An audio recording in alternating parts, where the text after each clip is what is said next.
I know I declined your offer for a drink, but I've changed my mind. Good afternoon. I'll be with you in just a moment. This thing is so awful. It's so scary. RJ, I mean, he really is frightening. He really is. Sorry to see you this way, but you said you knew something about the man. Something you wanted to tell me. Patrick, I am in a terrible situation. That's an understatement. I've lost everything. Absolutely everything. And I don't have anyone that I can trust. Oh, God. Oh, I hear you and R.J. Gannon flew down to Rio to pull a fast scam to get Carlo Hess's money. No, Asa, I don't have any of Carlo's money. I believe every word that comes out of your mouth. You lying thief. Mr. Buchanan. Don't hold back, Asa. I know it's bad for your heart. You probably got millions of Carlo Hess's money in your pocket even as we speak. I really don't have a penny of the money, Asa. You remember this. 30 million of that loot belongs to me. And, lady, I want it back.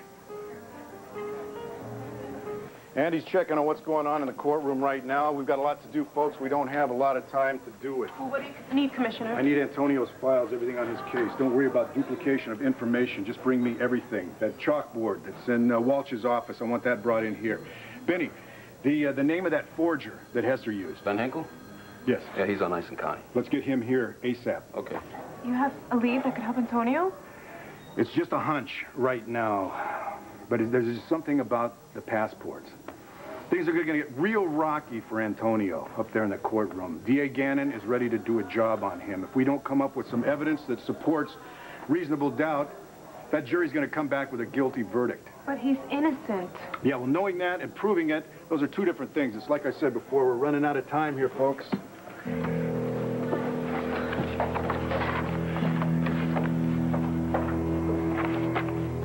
Mr. Vega, you hear the question. Now, you testified that Carlo Hesser had set you up to take the fall for his own faked murder. So now, if this is true, what was Carlo planning to use as his own corpse?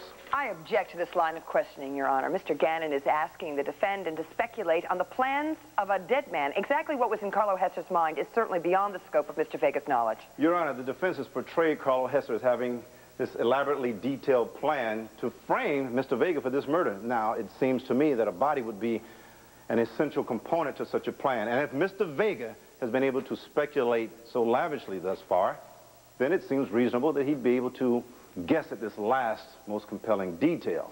Oh, come on, Hank. Mr. Vega is perceptive. He's not a psychic. Your Honor, all I'm asking for is one faintly plausible suggestion that would bridge the credibility gap. Mrs. Buchanan, you did open the door to this line of questioning during your direct. I will allow the prosecution to follow it up. Mr. Vega, you're directed to answer the question.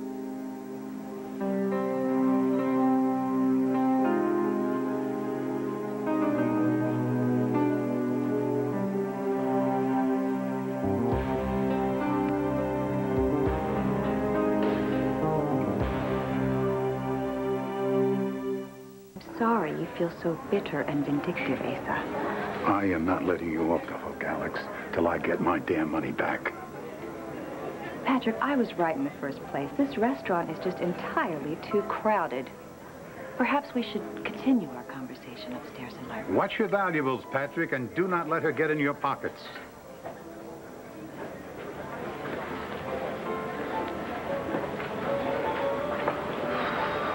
Armitage! What are you doing here at this hour? Well, an Englishman shouldn't miss tea simply because it's not the custom of the country. Oh, I see. That's like a patriotic duty. Yes, yes, something like that. By the way, how are you doing here? Over in the colonies? Ah, well, except for your partner, Max Holden, who isn't remotely interested in selling WVL. I'm doing quite well, thank you. His lady friend, Maggie, she's very lovely. But it's a shame about the radio station there, really. Armitage Enterprises has yet to venture into American radio. Still, I'm sure it's on the horizon. Well, I'm going to tell you, don't give up on Max too quick. He tries to play hardball, but I think I might get him to change his mind. Ah, well, you're very kind, but don't trouble yourself. It's only a small radio station, and I'll get over it eventually. You, my friend, are one piece of work. Well, I've been called worse. Anyway, I'm afraid that Landview isn't proving to be as interesting as I thought it might be. It's a shame. Excuse me. John, my usual table.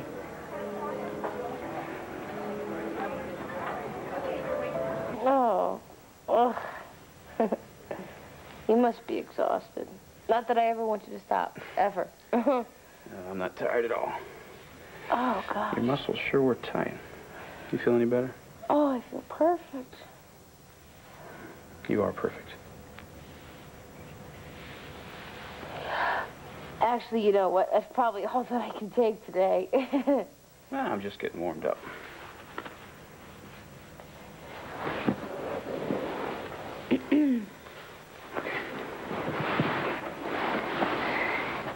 Thanks. Well, it doesn't look like I helped you that much after all. Oh, no, you did. You did. I miss him. I know. Sometimes I think that he's, just going to walk right in here soon or be upstairs taking a shower or something. I don't know. I can't wait to get to Paris. I mean, you helped. You really, really helped. Thank you. I'm sorry, I don't mean to get all morose on you like this. Yeah, I understand. It's no problem. Oh. Hello? Yeah.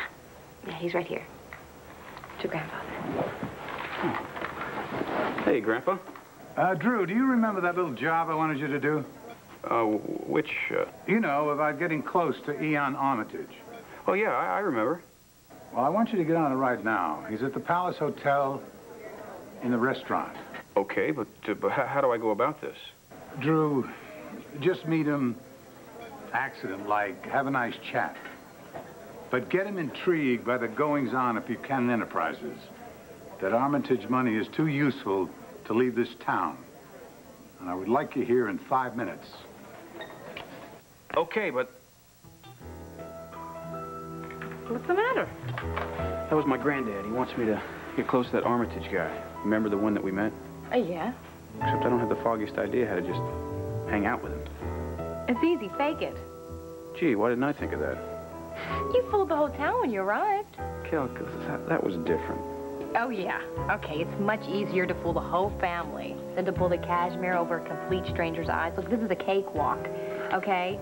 You can be anybody you want to be to this guy. Well, maybe you can, but me, I'll show you. Okay, I will show you. Give me 20 minutes to get dressed. Great. Cool. Mr. Vega, you will answer the question.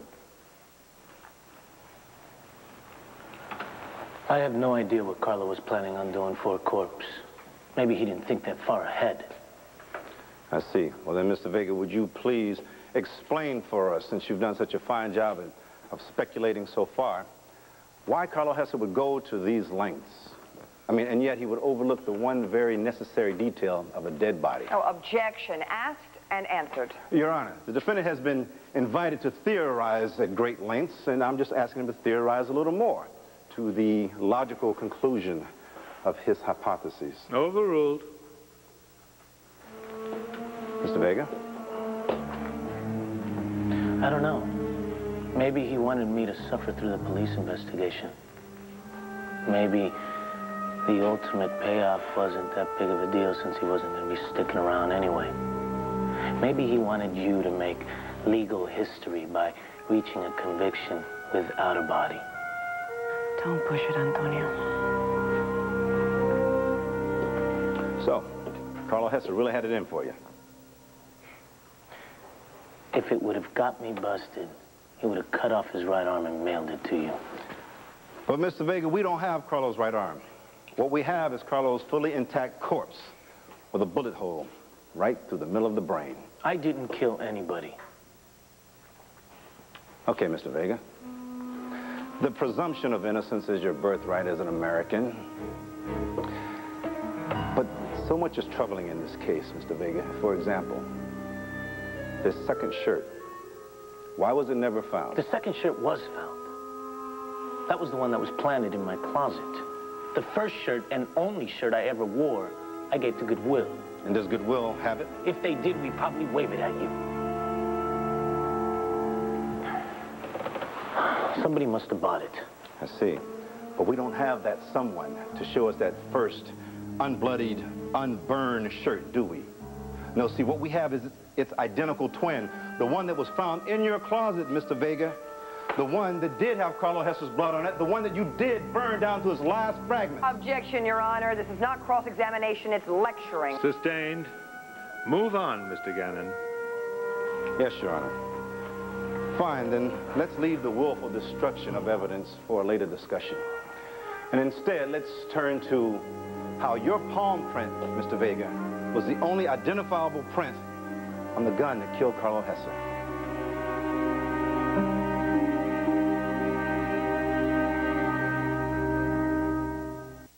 I know I'm probably stating the obvious here, but you putting in all this time and all. Miss Vega didn't whack Hesser, right? This is not for publication. Okay, I don't want to read about this, but yeah. Yeah, I think Antonio's innocent. I think there's too much about all of this that just doesn't add up. So what next? I don't know, maybe the passports. Hesser's dummy passports? Yeah. Let's just walk through this one more time, okay, Benny? Now, probably, Carlo Hesser was planning on disappearing before that party was over. We know that he used the alias Arturo Irizarry to buy himself a speedboat. He also ordered a lot of spare passports, all with his picture on them, but with different names on them. He told R.J. Gannon to kill the lights, either at a predetermined time or on Carlo's signal. Now, once the boat was dark, Carlo was going to go over the rail on the port side right here. How does that sound to you so far? Pretty good, seems to me. I'm buying it. All right. But before he had a chance to go over the rail, he was accosted by Antonio Vega. While they were fighting, somebody came up behind Vega and shot Hesser. Okay, so somebody still had to have left the Orion in that speedboat, right? Right. But what happened to the passports? They were on Hesser's person when we fished them out the bay. You think maybe whoever off them took the passports? Yep, Benny. That's exactly what I'm thinking. I hope you're not uncomfortable up here in my room. No, of course not. It's very nice. No, you said you had something to tell me. I do. Hope you know you can trust me. You don't think I'd let just anyone up here in my room, do you?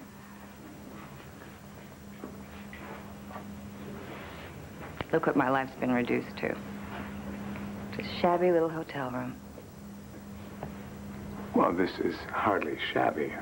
Not long ago, I was happily married to that man downstairs who just called me a lying little thief. Maybe if you tell me what's on your mind. And then I thought I'd found love again with Carlo, but then he completely betrayed me, and then he was murdered, and I could be next.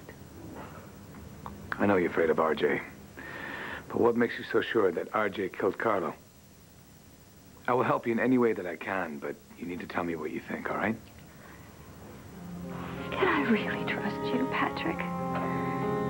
I don't mean just with a secret. I mean with my life. Mr. Vega, you testified, and I quote, "Detective Harrison and I lived together. I often had occasion to handle the gun, just to move it in the drawer or put it out of the way," end quote. Do you recall saying this? Yes, I recall. I see. And Mr. Vega, can you see where I find this explanation vague? Objection. No, Your Honor, I will rephrase. Mr. Vega, can you or can you not recall a specific time in the week to 10 days prior to the murder when you had occasion to handle Detective Harrison's weapon? No, I can't, but I'm sure you know that fingerprints stay on metal a long, long time. Yes, Mr. Vega, I'm aware of that, and how convenient for you that you were living with a police officer. Perhaps you got careless. Oh, objection, Your Honor. Or maybe you just started to believe that you had some special type of immunity that enabled you to literally get away with murder. I object. Withdrawn, Your Honor. Motion to strike. The district attorney's remarks will be stricken from the record. The jury is instructed to disregard Mr. Gannon's last comments. Thank you, Your Honor. Detective Harrison testified that she was in your apartment the night you burned the shirt with Carlo Hess's blood on it. Now, she told us that she woke up and found that you were gone, and she looked out the window onto Angel Square and saw you down there burning something. Do you recall her testimony? Yes. And you subsequently testified that you burned the shirt not out of guilt, but out of fear. Do you recall this? Could you verbally respond? Yeah. Are you certain, Mr. Vega, that it wasn't guilt that you were feeling? Guilt that your victim's bloody shirt was in your closet while a few feet away in your bed, you were making love to a police officer. Guilt, Mr. Vega, that you used your lover's gun to murder a man in cold blood. You can't prove your case, so you go out and look for love. Objection! What are you looking for?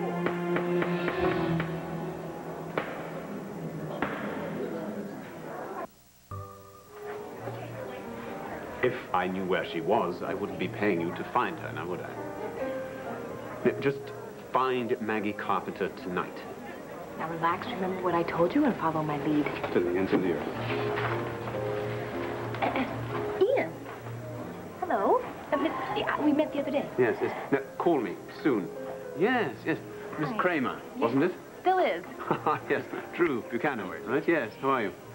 Actually, this is funny, because we were just having an argument, and maybe you can help us settle it. Don't tell me not to drag Mr. Armitage into this. It's just I think the man is more important business. No. I just doubt that I'm the proper arbiter for such No, you were perfect. You were absolutely perfect. You are a seasoned world traveler. We need to settle this. The hot debate is, which is the more sophisticated city, Paris or New York? Prague didn't make your final cut. Ooh, that was close, but... Look, okay, Paris has literature, art, history. So does New York. You can't even compare the two, Drew. I told you this, okay? You've got the Louvre, the Bastille, Notre Dame, the list goes on. Ian, settle this for us. Thank you. Although your historical argument is very strong, I'm afraid that I would have to side with Drew on this one. You see, admittedly, New York completely falls down in the history department, but I believe it tips the scales with its corridors of power.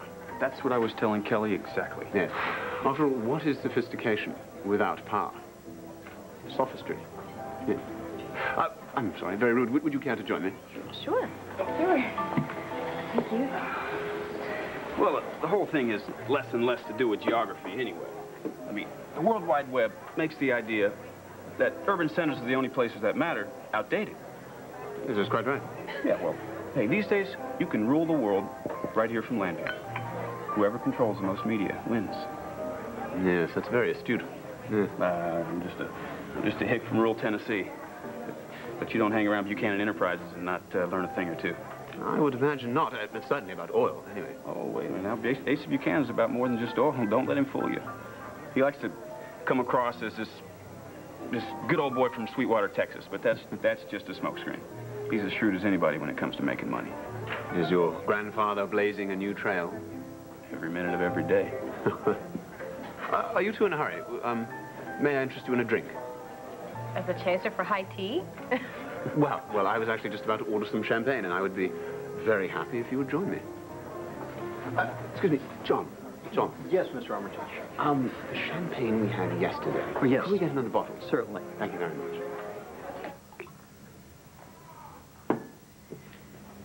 The first time that I got this feeling that R.J. could have been, well, could have killed Carlo was the day after Carlo died.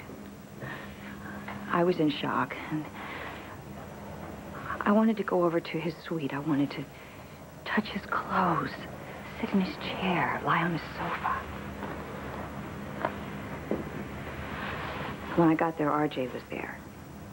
He said he was there because he had business he was working on of his own.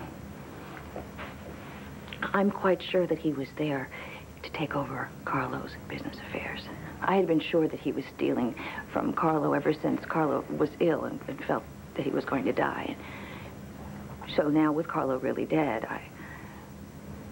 I think that R.J. was trying to get his hands on everything that he could before it went to probate or was willed to someone else.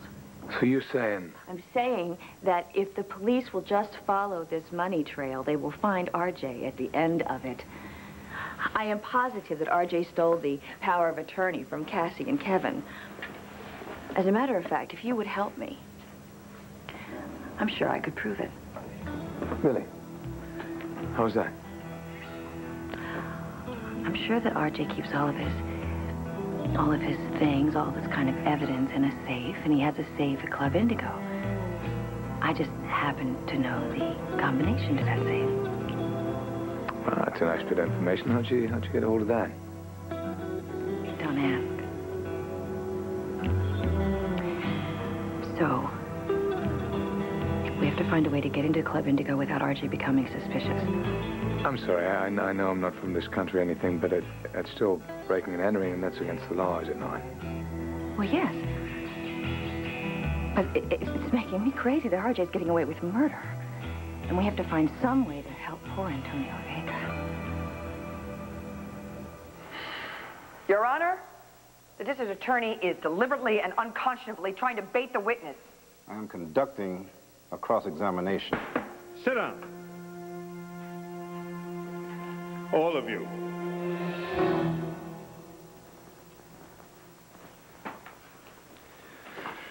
The jury will please disregard this last exchange. The court will take a 5-minute recess to allow the principals to regain their composure.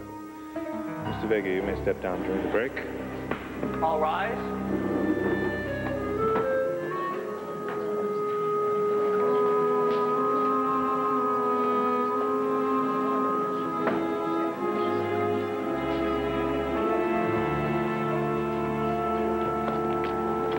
Hey.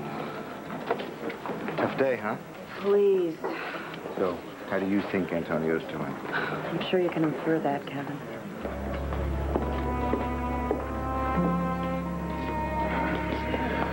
Well, you sounded pretty convincing in there, but are you ready to admit you were wrong about me? Maybe, maybe not. Now, you wouldn't be pulling out all the stops if you weren't sure you had Vega dead to rights. Well, we do have a compelling case. Well, why don't you come by the club tonight? Look, RJ, I don't know if I'm going to be in the mood for that. Hank, there is light outside these hallowed halls. Besides, the Twilight Trio's playing. Look, I tell you what, let's just see how the day goes, okay? Thanks. I need to talk to you, Hank. Now's not the time, Carlotta. Then make it the time.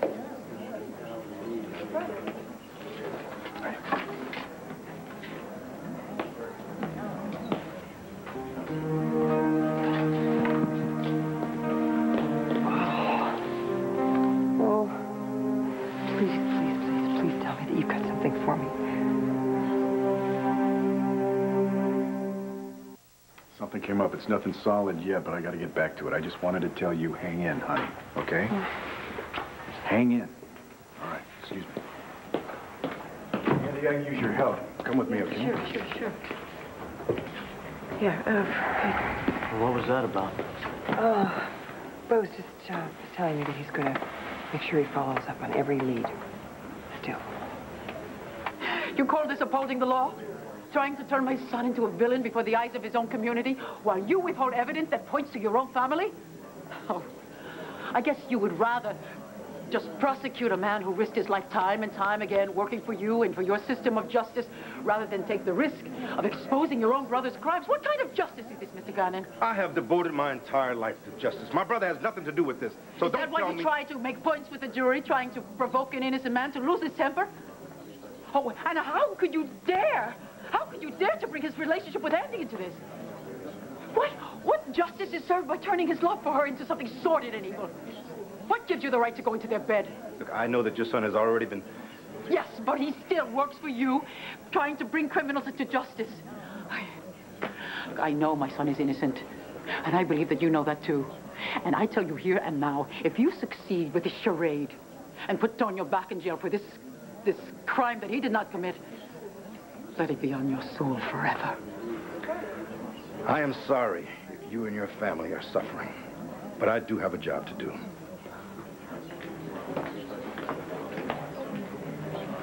Court's about to resume.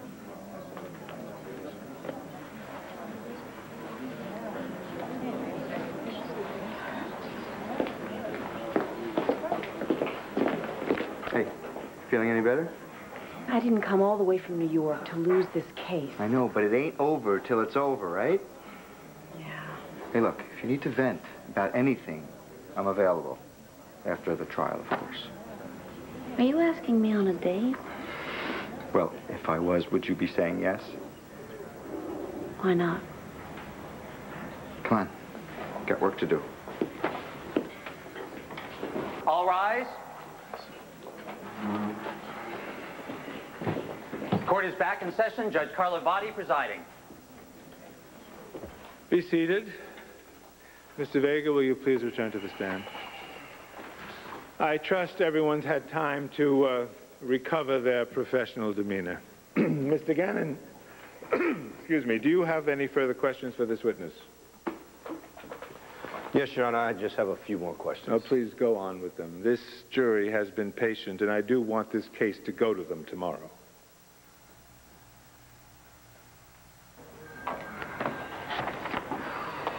Mr. Van Hinkle. Mr. Commissioner, I understand that you have some information that could be of considerable help to us. If you do help us out, I'll make sure that your cooperation is noted in your record. Benny, do you remember the name Arturo Irizarry? Sure. It was one of the names on the false passports I did for Mr. Hesser. Did you come up with those names? No. I do, sometimes. If someone needs help, I can supply names complete with birth records and Social Security. But Mr. Hesser gave me a list of names for his passports. Ah. Do you remember any of these other names? I know I did Anthony Wilkinson and Edwin Klein. Is that K-L-E-I-N? Yeah. Do you remember any others? No. But I'd gladly falsify some for you if it would help me get out of here sooner. No, I don't think that'll be necessary, but thank you. You have been a great help. Anything else I can do for you? I must admit, I want to get out of here big time, as they say. Yeah, I understand that. We'll let you know. Okay? Benny? See you in a bit. Well, there you have it. There was no real Arturo Irizarry. That was just an alias that Carlo used to buy a boat, and it was also on one of his fake passports.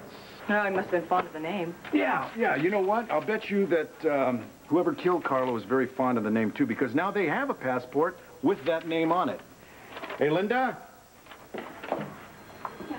Listen, I want you to get with Benny as soon as he turns over Van Hinkle to the uniforms from the county, all right? The two of you get together on this. I want you to check every airline at every international airport on the East Coast. See if anybody has a record of an Irizarry or either one of these two names catching a flight out of the country on the night of the murder. Yeah, or the following days after that, too. Pay close attention to the flights to South America, but don't overlook anything else, okay? Got it. All right, thank you. If we find whoever has Carlo's passport, we've hit pay dirt. To Buchanan Enterprises. We certainly recovered well from that hit your stock took. Of course we did. You know, weren't you telling me that Asa always has a backup plan for disaster? Oh, you can tell Ian he's not an industrial spy. Yeah, well, like this latest deal with Max Holden, for example. Is this his first venture into radio? Diversification in general. I mean, if you put all your oil in one barrel. So you're very close with your grandfather? Sure, he likes me. Yeah, I think he knows we're both rebels. Ah. Now, is that the appeal of Holden? Because it would appear that they're very unlikely associates to the untrained eye. And they hate each other. Well, they used to, anyway. But, of course, they've put all this animosity behind them. Oh, I don't know. Maybe, maybe not. But for now, Ace is just letting Max play with this radio station. I sure can't see Max liking that for too long. Really? Why not? Oh, Max is restless. I can't imagine him sticking with it, being a lesser partner than Asa. How do you know that? Intuition. And, what does your intuition tell you about me? No, I couldn't say. No, please. Go ahead. You're on a quest. Really? For what? Well, for something that you obviously haven't found yet. Ah, I see. And, what makes you say that?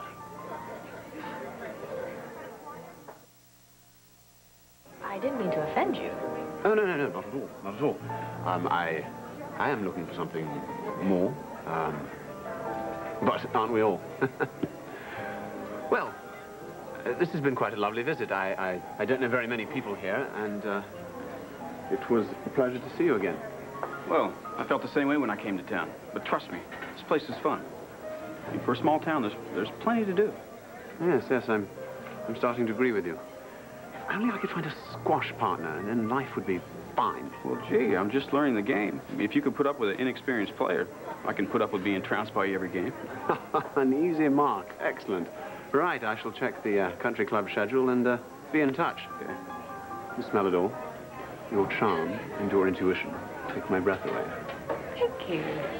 You're a very lucky man, sir. Thank you. I think so, too. Bye-bye. Bye-bye. We couldn't have done it without you now. Just one more detail. Anything? Can you teach me how to play squash?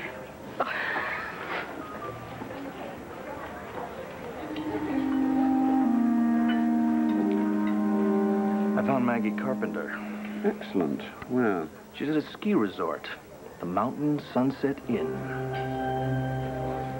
Oh, good. We could rather go for a downhill run on the slopes. Oh, we just have to think of something. Do you like jazz? I beg your pardon, what? Jazz! Well, there's only one place in town where we could go hear some jazz tonight, and that would be RJ's place. I love jazz, I do. Yes, it'd be fun to go, sure. Great. I'll go freshen up a bit, and we'll go.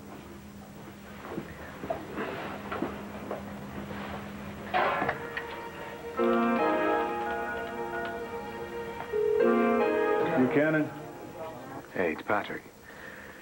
She says she's sure that RJ killed Carlo. I need proof. You got any? We're gonna try and find you some. We're going dancing. Club Indigo. Patrick, I'm sure I don't want to know anything about any of your plans until you find something, okay? Hurry up.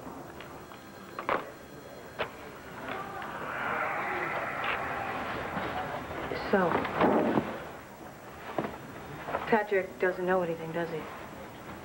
He's working on Alex. Nothing solid yet. Hey. Sorry, but we don't have anything yet. Oh. No, Irizarry left the country the night of the 21st or the 22nd. But Benny and I will stay on it as long as we have to. All right. Thank you. God, I'm going crazy here. Not on company time, man. Did you do that? We're so close, and yet we have nothing, and we're running out of time. All right. Stay with me, okay? Somebody other than RJ has to have been the person driving that speedboat. It couldn't be RJ. They saw him in the ballroom later. All right, I give up. Who was on the boat? Mr. Vega, I just have a few more questions. When you left Detective Harrison in the hospital emergency room where Carlo Hesser put her, were you angry? Yes. And you did, in fact, feel like you wanted to punish Mr. Hesser for his vicious attack on Detective Harrison. I wanted to teach him a lesson, not kill him. I see. But anger, Mr. Vega, does have a way of escalating now, doesn't it? Well, apparently it did for Carlo because he pulled a gun on me. Now, let me ask you about that again. Do you know what happened to that gun? No, I don't. I see, Mr. Vega, but your palm print was on the gun that ballistics identified as the murder weapon. That's what I understand. Mr. Vega, this person who fired the shot behind you, are you positive that you could not identify them? I'm positive I can't. Mr. Vega, are you positive that that person existed at all? I'm positive. if you say so. Then, Mr. Vega, are you aware that in spite of all of the evidence that points to you as the killer, the Llanview Police Department has put in hundreds of man-hours trying to find one little crack in their own case. And yet, they haven't found any. Now, why do you think that is? Is it because that you did, in fact, commit this murder? Objection, Your Honor. Compound questions, irrelevant, argumentative, and a half dozen other things. Sustained, Mrs. Buchanan. I have no further questions, Your Honor. Redirect, Mrs. Buchanan. I don't need to, thank you, Your Honor. Mr. Vega, you may step down.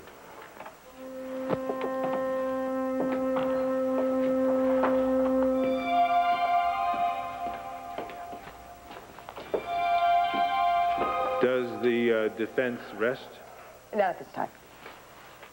Your Honor, a new witness has come to light. Well, wait a minute. Prosecution wasn't informed of an additional witness.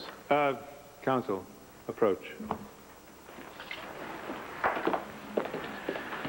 Mr. Gannon, it's late in the day and the jury is tired. Mrs. Buchanan, you will have this witness here in court first thing tomorrow morning. At that time, I will determine whether or not their testimony will be admitted. If not, we go directly to summations. Step back, please. This court stands in recess until 9 o'clock tomorrow morning. All rise.